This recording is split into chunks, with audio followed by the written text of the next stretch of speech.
Let's look at today's price action for gold. So this is the setup I shared in the community. This was the reaction I was looking for from this inverted fair value gap. That is after determining that the bias was going to be bearish for the day, and then so that was the engulfing pattern. Then these were the entry criteria, 2 weekless candles here, and then I gave the extra option of waiting for engulfing candle from the premium zone, or take RSI divergences occurring in the premium zone of this range, and that was the entry criteria for these trades. And then the first entry was tagged here, right there. You can see that was it. And then that was me marking the TPs, and then retracement to the entry level was happening here. And then once price retraced, I noticed it wicked us out at the stop loss, but I was still holding that trade. And then this was now the RSI divergence entry criteria that we took.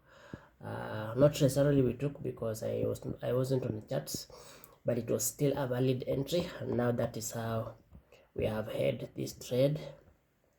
Let me load it up from here. Nekane vizuri jameni. Let me show you on my phone. Yeah, so this is how we took this trade from here, partials at this place here, and then the final TP was here, taking it here.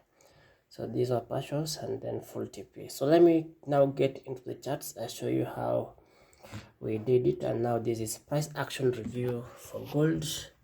Today's date 27th Monday, April. Now, so this is previous day's high, and upper chini is previous day's low. Whenever we have price doing giving us, or rather the reason I mark these levels is because price is always heading in the direction of one of these levels. Either it's coming to the previous day's high or the previous day's low. The previous day here in this case is the Friday's candle daily time frame. Now so how did we come up with a bearish bias today? So price opens, where did it open? It opens, did it open here? Yes, it opens here. However, for XAUUSD using the Reeves chart, was it the Reeves? No, let me use the Reeves chart instead. So price opens here, you can see at this point this candle here, and then it gives us a tiny downside move like that, and then it comes up.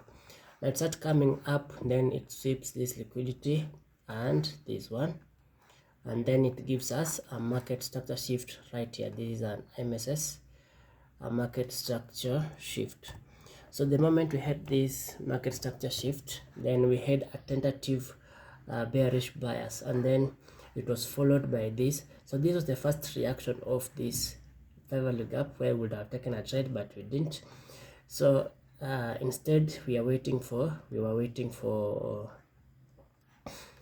a break of structure to the downside to confirm our bias, and this was the B of S, or the break of structure, like that. Yeah, okay. So with this break of structure to the downside, then we have a bearish bias. Price comes up and gives me a reaction from this inverted fair value gap right here, and this was the engulfing candle right here. This engulfing candle is the one we are used, not necessarily the engulfing candle, but the engulfing pattern. So this was the engulfing pattern I used to get into, to frame my entries around it. So in the 1 minute time frame, 1 minute time frame, so these two purple lines are weekless candles for entries. So those were my entry criteria for these trades, and there were two of them. The first one was here and the second one was here. So that is how I have this sell here, and the second one was here. So this one, you can see price tags it at this point, and then price goes down and then retraces to stop us out by a week. Actually, it was a week, right? A week in the 15-minute time frame. But I hadn't set the stop loss on MT5, so this price kept the trade kept running, and then after that stop out, the second entry gets triggered, and then the third entry, which was this RSI divergence right here, you can see it, a divergence with RSI and then an engulfing candle closure, an entry into that trade, and now that was the third entry criteria, and holding those two trades. Now this one was wicked out, then holding those two trades up to TP1 was this relative equal lows here, and then TP2 was this liquidity resting right here, and then TP3 was the opening price. Not really, but I don't know why I set it there, but my TP3 was this one, and you can see price comes all the way up to it for both entries. But since I wasn't on the charts when this was happening, my first entry is the one that held this trade all the way to the end. So that is how I participated in today's price action. Bearish bias was determined very well, and then a trade call was determined very well, and that is how we managed to grab these trades right here. Yeah, so that is today's price action review for gold. Until tomorrow or next time, bye bye.